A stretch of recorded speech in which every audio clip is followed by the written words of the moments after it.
Good morning, folks. We're on a little trout fishing adventure. We stayed at the Country Inn Motel here in Licking, Missouri, and this is day 2. Fished most of the day yesterday. I didn't feel like doing any videos, so we're gonna make a video today. I did catch some fish, man. Caught some pretty good fish, caught quite a few fish, and just had a good time. As far as this place, it's just your standard motel. I mean, it's next to the hayfield right here. Got this pretty busy road right here. It's sort of loud at night, but this is not a place that you would want to take your wife or your girlfriend. Trust me, it's 55 bucks a night. No bed bugs that I saw, but it's not clean really. It's got some stains on the carpet, stains on the bed sheets, stains on the couch, hair on the floor. There were ants walking around, just a couple ants walking around. You know, I never felt threatened. I did do like a thorough bed bug check and didn't see any. I just kind of slept on top of the comforter, rolled it over, sleeping bag style. But it's got a refrigerator, got a sink, got a little microwave. It's got everything you need. It's close to Sonic over here, and there's a gas station. So just a couple dudes wanting a cheap place to stay if you're trout fishing at Montauk. I mean, I'd recommend it. I was fine with it. You know, it's 55 bucks a night. That's pretty reasonable. So we're gonna, it rained this morning. It rained this morning. I'm tired, folks. It rained this morning. I was gonna get up early and get after it, but pretty intense little thunderstorm came through, and it's pushed through. We got more storms coming this afternoon, and we just got the truck loaded up. We're gonna eat some breakfast on the road and make our way to Montauk State Park. So I'll see you standing in the river waving a wand.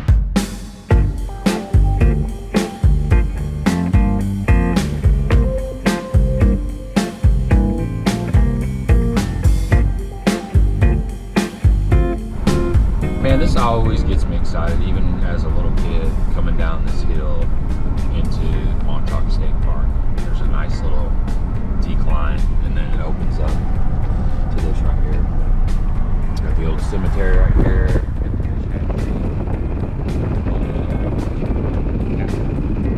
Catfish hole.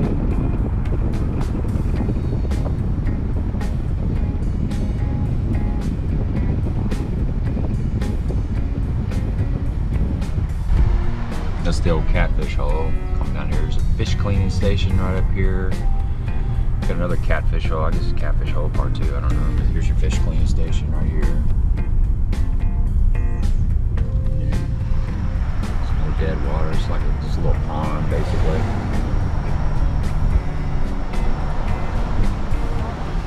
Got a little jungle gym for the kids. That's the old low water bridge right there. Years ago. There's some really cool photos if you look online of the low water bridge open in the morning, people standing all along here. This place gets bonkers. Really, you know, it's Monday and park's kind of nice right now. I mean, you see that spillway right there, that's the fly zone up above. There's a couple people standing up there.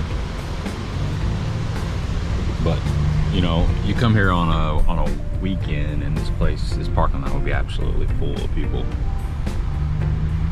So it's nice. Days like this, you can move around, give people space. You know, one of the things about a trout park is it can be kind of stressful. There's the typical bent rod pattern. Anytime you catch a fish, people move in on you, and it's not just like that all the time. It's just there's a lot of people, so it's hard to get any kind of peace and tranquility. You're just fishing around a lot of people. But I mean, driving through the park, these cabins are empty. I mean, there's not, it was like this yesterday. There was quite a few more people yesterday, but if you're gonna come here and you want a decent experience with not a ton of people, get down here Sunday afternoon, Monday. I mean, all these cabins, you can see there's nobody in them. One thing I will say, you're gonna pay for these cabins if you stay in them. Just the lodge right up here, there's little motel rooms next to the lodge. I'll show you here in a second. That's where I was gonna stay at because it's super convenient. They wanted $161 with tax for just a little motel room. It's clean, but it's $161. That's absolutely nuts. I mean, that's just nuts. Somebody just wants to come up here by themselves. Even 2 people, I mean, that's ridiculous. They got these little EV charging stations now, which is something new. I mean, apparently there's a lot of electric vehicles in the area. But here's the lodge. These are the little motel rooms right here that, you know, they wanted all that money for. All right, let's go get a trout tag. The little motel rooms we're talking about. This is the lodge. This is the place. They got a restaurant in here. They've got fishing tackle. Got everything you need to get started. Doorman Steelman Lodge.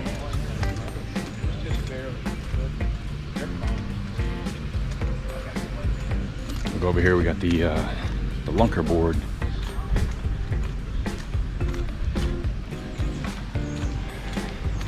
Thanks, sir. Sure.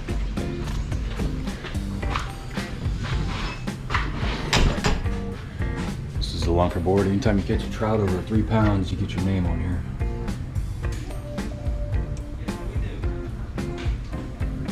Quite a few big fish.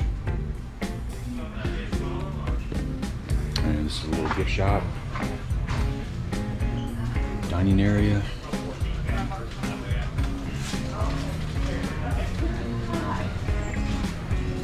Come over here, they got a restaurant.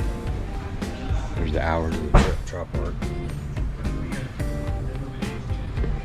Got a restaurant in here, get your bathrooms. They do have an ATM. And this is the tackle shop right here. A nice little ice cream parlor.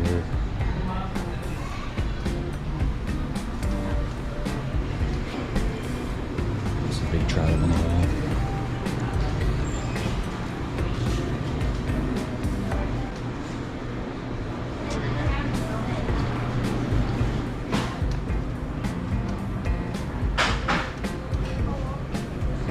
I can't believe the selection of IPAs they have. It's my kind of place. Look at this. IPA. Of course, they got your domestics here. It's nice to see some microbrews represented. They got t-shirts, fly vests. They got a whole line of flies and glow balls.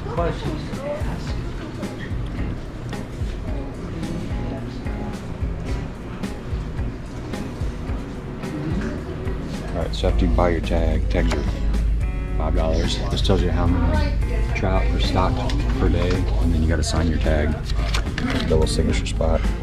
Just sign your tag and you are good to go. Here's a map of the river.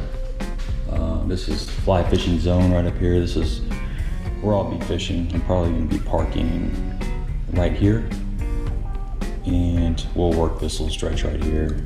And this is driving into the park here. And we're at the lodge, which is right here. The hatchery is right up in here. Here's all your camping loops. And then if you drive along here, instead of going into the campground, you cross this bridge right here, you can stay on the outside of the river. And this takes you outside the park to Tan Bant and Baptist Camp, Parker Hollow. There's some really good fishing. I mean, you can also park in Loop 4 right here.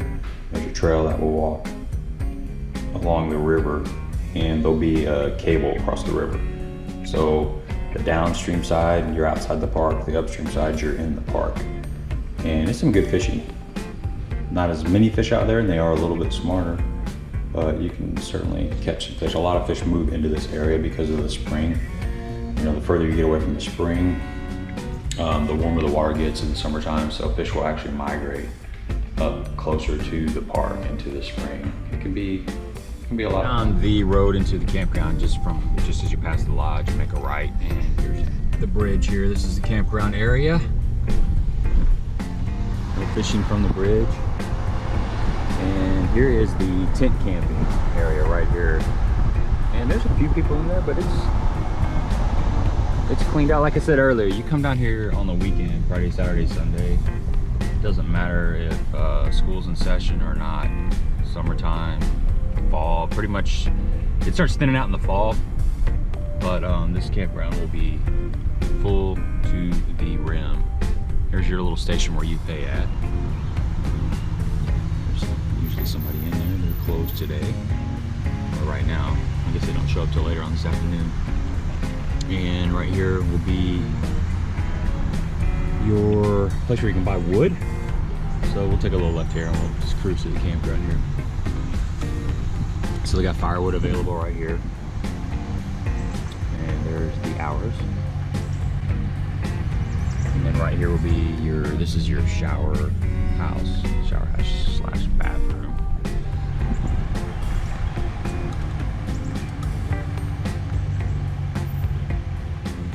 And then here's your, these are your basic sites. So I think these will not have any electricity. So just basic tent camping right here. And you get over here, this is your, you know, electric. You got pretty decent shade here, which is nice. Some of the newer parks don't have shade, and man, in the summertime, shade is a game changer. So here's your loops. These are all 200s. We come around here to the handicap fishing place, which, by the way, can be a really good place to fish. So here's 200 loop we're passing right here, and this brings you into the 3 and the 400 loop. You enter up this little road. We got a shower house, and the loop 400 is a great place to park if you want to fish outside of the river. You can park there at the downstream side of loop 400 and walk into the outside the park area. There's your shower house, upper shower house, loop 400 shower house. All right, I'll show you the trout hatchery. Actually, I think I'm gonna go fishing for a while. We'll go try to catch some fish, and then we'll go check out the trout hatchery because I may want to go up there and do a little fishing. And looky here, loop 5. They're gonna be doing a loop 5. Second thoughts, loop 5, is that a good thing? Montauk's already really crowded, so putting another, I don't know, 60 or so slips in the park. What's your thoughts on that? I don't know. I used to come here when I was a kid, and it's completely different. It used to be you could drive down on a Friday after work and you could still get a basic campsite, pitch a tent. There wouldn't be a lot available, but you could definitely do it most of the time. And now everything is booked up. I mean, obviously, now that I'm talking, the campground's open right now, but as far as a weekend, people usually book stuff like 6 months to a year in advance, the cabins and things. But I don't know, bottom line is, I'm kind of torn about them building a loop 5 to encourage more people to come down. But at the same time, it's, you know, you got a lot of families that are getting to enjoy the great outdoors and trout fishing and that kind of thing. So I don't know. It is what it is. You kind of just embrace it and let it happen. That's the best way to live life, in my opinion. Just kind of let things be and enjoy the memories that you have. There's all different kinds of memories. There's memories with a lot of people. There's memories with not a lot of people. The best time to come down here, though, if you don't want to be around a crowd, obviously, is early part of the week and in the winter. They have a catch and release in the winter, and it's really nice. It's really peaceful. It's just like a Friday, Saturday, Sunday, Monday, I believe, and it's closed the rest of the week. And there's just not a lot of people. Plus, there's no mosquitoes. There's no ticks. You're not sweating balls. No thunderstorms. So we're heading into the fly zone. Here's another trout hatchery right here. Actually, let's go check out this trout hatchery. We'll drive right over to it. This is the lower trout hatchery, Montauk State Park. Looks like they're doing some cleaning or whatever. No fishing, unfortunately. Man, if you could fish in here, there is some big old boys up in here. There's a lot of small fish, mainly small fish, but there are some big ones. You can pay money, feed the trout. I think it's $0.25, you get a handful of these trout pellets. Feed trout feed only. These are just rearing pools, rearing stations. They got trout of all different shapes and sizes. And they just live in these pools. There's millions of them. See them, all you gotta do is raise your hand and they come up. You can't really see them because there's not sun, but they're down there. They think we're getting ready to feed them. That's how conditioned they are. I'm looking at probably 8-inch trout right now. Probably 10-inch trout. Some decent trout. You'll see a lot of these in the river right now.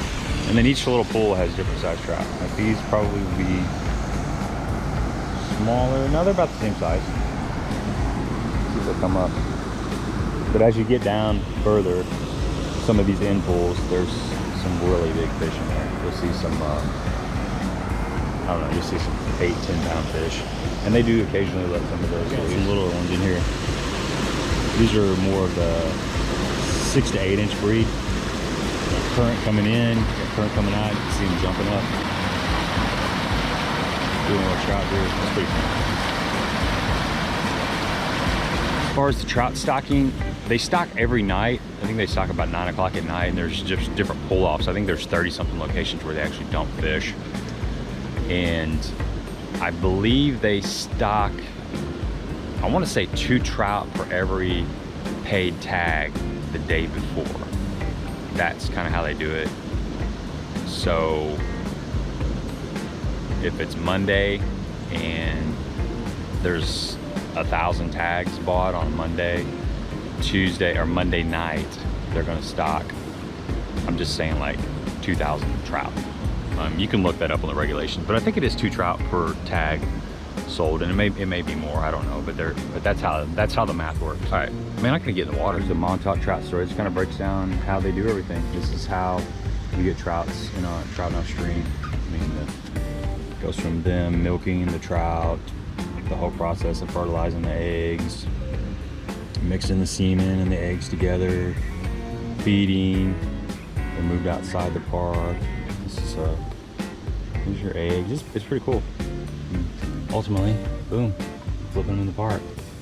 It's my favorite time to fish is snow. During March through October, trout are stocked in the stream each night after fishing stops. Trout are stocked at a rate of 2.25 fish for every anticipated angler. So I wasn't too far off. I said 2, so there you go. Here's the old mill.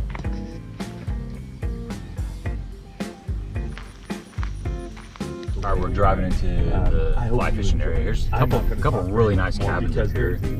These are high dollar, but they're made for families. A lot more space. And we're coming down the hill into the fly fishing area. It turns to gravel, you got a little short gravel section. But I really like fishing up here. It's not quite as many people. There's usually a lot of fish. They're smart. Most people will catch and release up here. I mean, you can keep the fish. And fly fishing is defined as any lure. Got a truck coming here. If you're a spinning rod guy, you can still fly fish. You just got to have a jig and glow ball. I don't think you can throw like a rooster tail. I think it has to have a single hook, no treble hook. So I guess a rooster tail with a single hook. But you know, your jigs and glow balls and stuff, pretty common. But here's the fly area right here. We're gonna park in this parking lot right here. I mean, there's not a lot of people in the park, which is super sweet. So we're gonna go down there and go crazy throwing at fish that won't respond to our stuff. We'll catch a couple. Just gotta figure out what to start out with.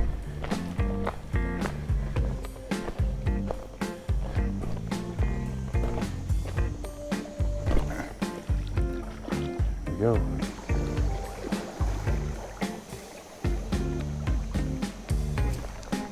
There we go. There we go. Little feller, but it counts.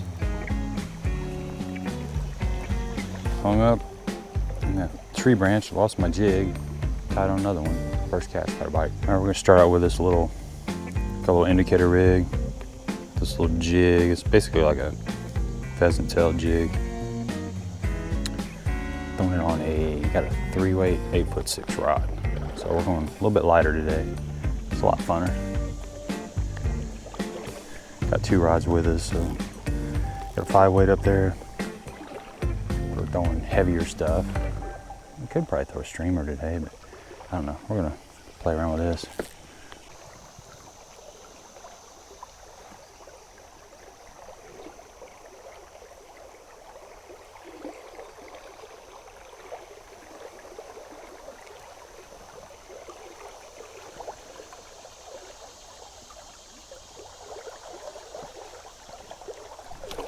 Got him. Got him. I'm sitting there looking at that fish. I thought I drifted over him, but obviously not. Man, you can't be lazy. You gotta keep changing angles. The fish was actually underneath that tree that my jig was hung on, and he spooked, and he came back and got set up in that location. Get out of the grass. They just don't quit. They're like worse than smallmouth. Yeah, it's a decent fish. Like 15, 16-inch fish.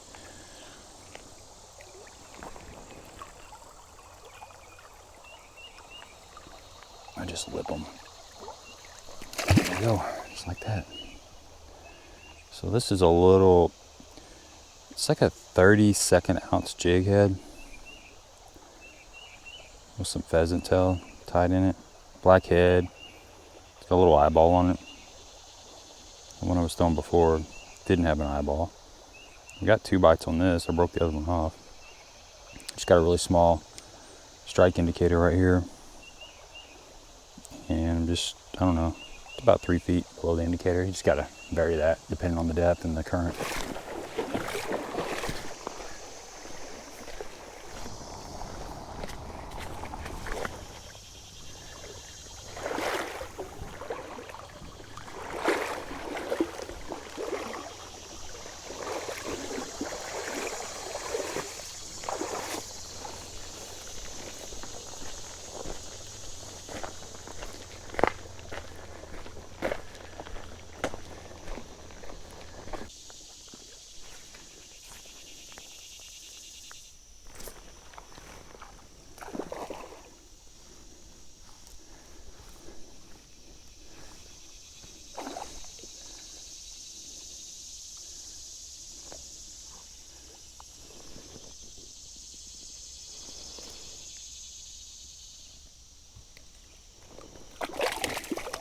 Now I won't get a bite for an hour.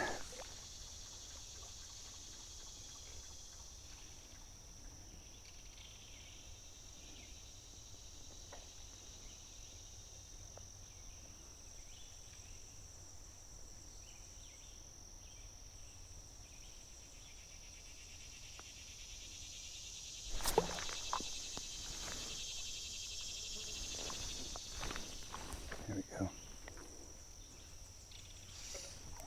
Gotta whack them on this 3-weight.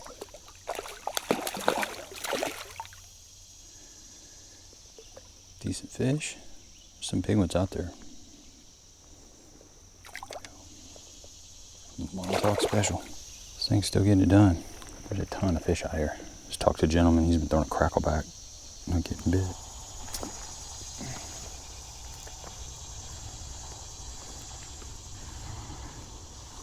I've had like 10 bites in this little hole. There we go.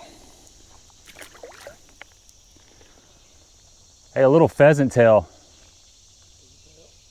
Yeah, that's what I'm throwing. It's on a little jig head though.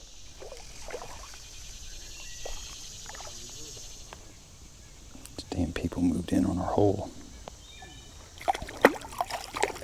It's amazing how people are.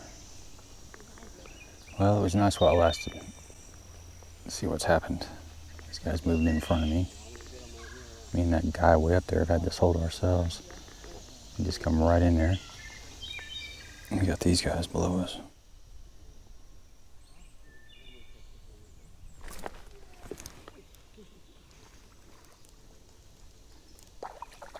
There we go. I just lipped these suckers. I don't know if it's right or not, but I think it's better than putting them in the net. Little rats, but it's fun. Let's get it done right there, folks.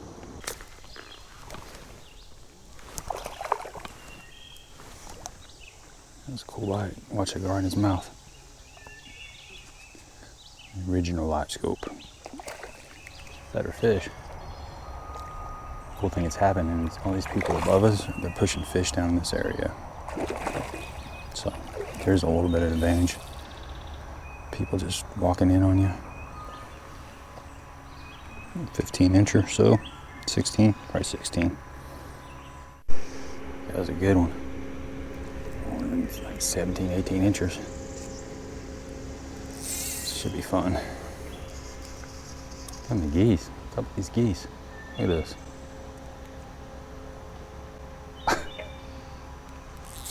Snag a goose. What?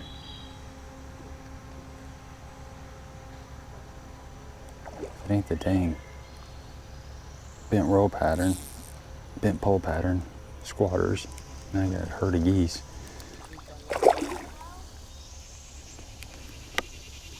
Thought he was done. That's a good fish, guys.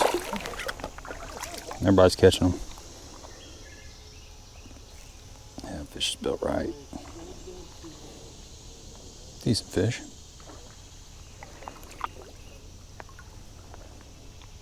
Wore out.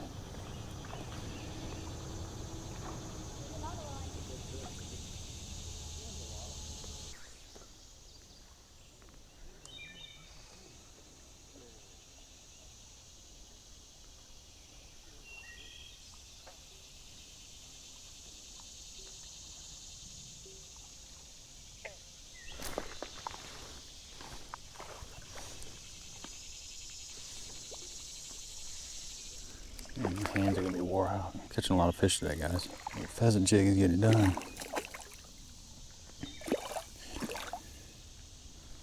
Come here, buddy. Another decent fish. There we go.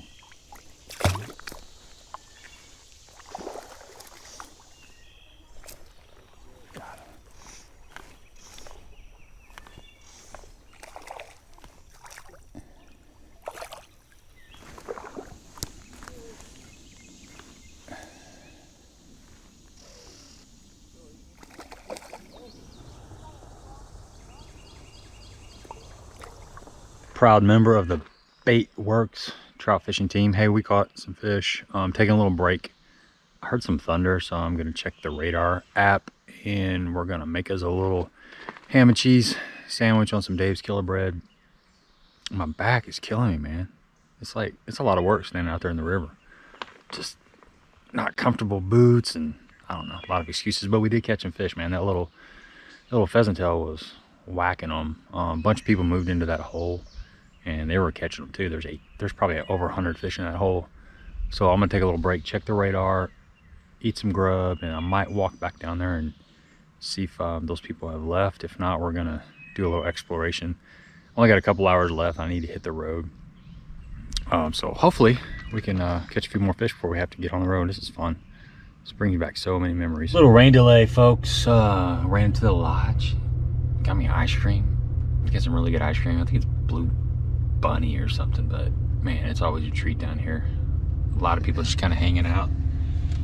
Thunder, lightning, rain. This is the remnants of that Hurricane Burl. It's kind of pushing through the air. It's really supposed to rain like tonight and tomorrow. I think they're calling for like 3 to 5 inches. So it's kind of lightening up a little bit. So we're going to, I'm going to go up there and look at the upper hatchery, and then I'm going to try to get on the river before I have to head back. I want to get in another, I don't know, another couple hour session if I can.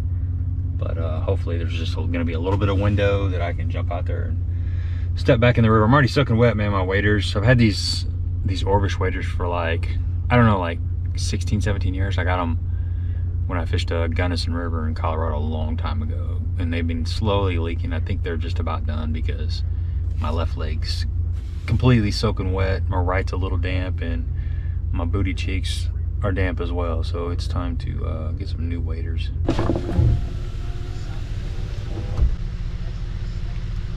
It's the upper hatchery. It's raining, so we're not gonna go up there. Catch and release right up there. Yeah, we might run up there. Got a little short trail, the Pine Ridge Trail, 1.5 miles. Just kind of goes, I think it goes up that hillside. I've never been on it. Montauk Lake Trail. There's a little lake up there. Eh, it's sort of a lake, but it's raining. A little ruined pool. I don't know if there's anything in there or not. Might be some small ones in there. We're gonna have to go fishing. It ain't gonna clear up. Hear that thunder. I gotta get on the road here for too long, and I'm dying to at least catch one more fish. This is the catch and release zone right up here. Just a little small short stretch of the river. This is still bait right here. Catch and release zone, no waiting.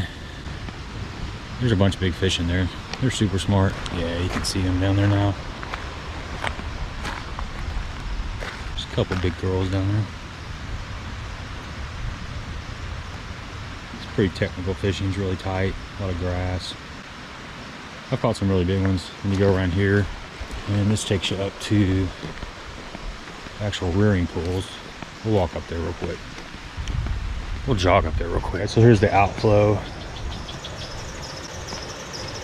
And that's the hatchery. There are some giants swimming around up in there. I mean, some absolute giants. All right, we made it back down to the river. It is still raining. Got a rain jacket on. I'm gonna get really hot. I got a ton of stuff on. But if we don't go now, we're not gonna be able to go. It's getting closer to dark, and I gotta make that trip back. But I cannot leave without getting back in the water one more time. So hopefully we can snatch up a couple fish.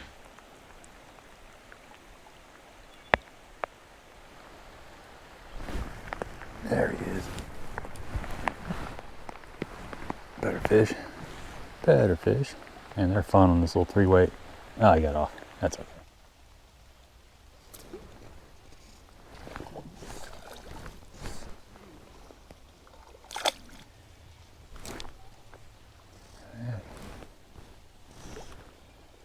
Back to back.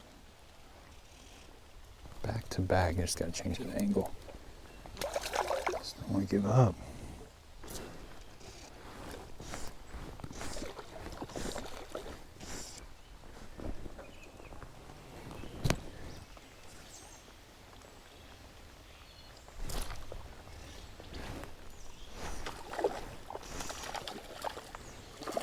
We have time, man. We fished how longer than we were going to. It's just hard to leave. It is so hard to leave. The fish absolutely ate it. There we go. Eat some little fish. Most of these fish are like 14, 15 inches.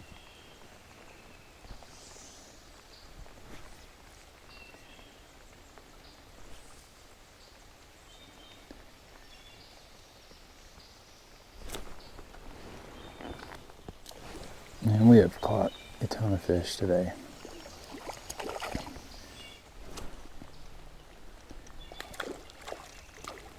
Don't even realize it's raining when you're catching fish like this. Go, another one.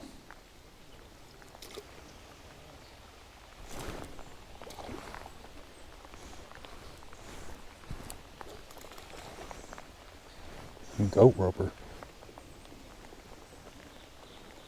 Alright, we're going to have to cut this jig off.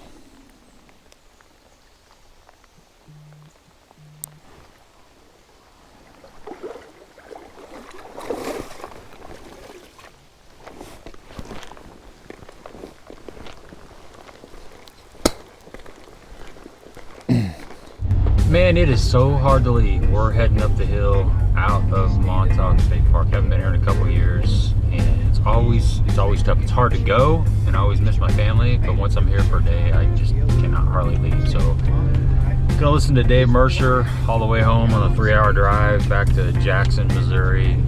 Man, we smashed them today, guys. We really caught a lot of fish. I missed a ton of fish, rolled a ton of fish, and had a ton of fish come to hand on that little, basically it's a little pheasant tail jig head. It was just, they were just smashing it. I mean, I caught a couple on a glow ball, but you know, I stayed off of that. Yesterday it was a crackleback, that same jig, and a caddis. And fun times, man. Hardly anybody in the park. It was a very, very memorable trip. I used to come down here by myself all the time. I hadn't done it in a long time. It's always been with a friend or with a family member or something. So had a lot of fun. Montauk State Park near Salem, Missouri, in between Salem and Licking, Missouri. It's a great place to take the family. Great place for just you and your boys, or just you and a buddy. Get out there in the water, and the fish, they bite. You know, you got to figure it out. But it's not like technical like out in Colorado or Wyoming or Montana. They are definitely willing to play. You just got to figure out how to catch them. You got to go through some baits, you know, basically one fly got it done for me the last couple of days. So appreciate you guys checking out the video. Leave something in the comment section for me. Let me know what you thought about the video. Let me know some of your memories of Montauk. I mean, most of the people watching this have probably been to Montauk or thinking about going. You've got some trout fishing memories. Let me know in the comment sections. Until next time.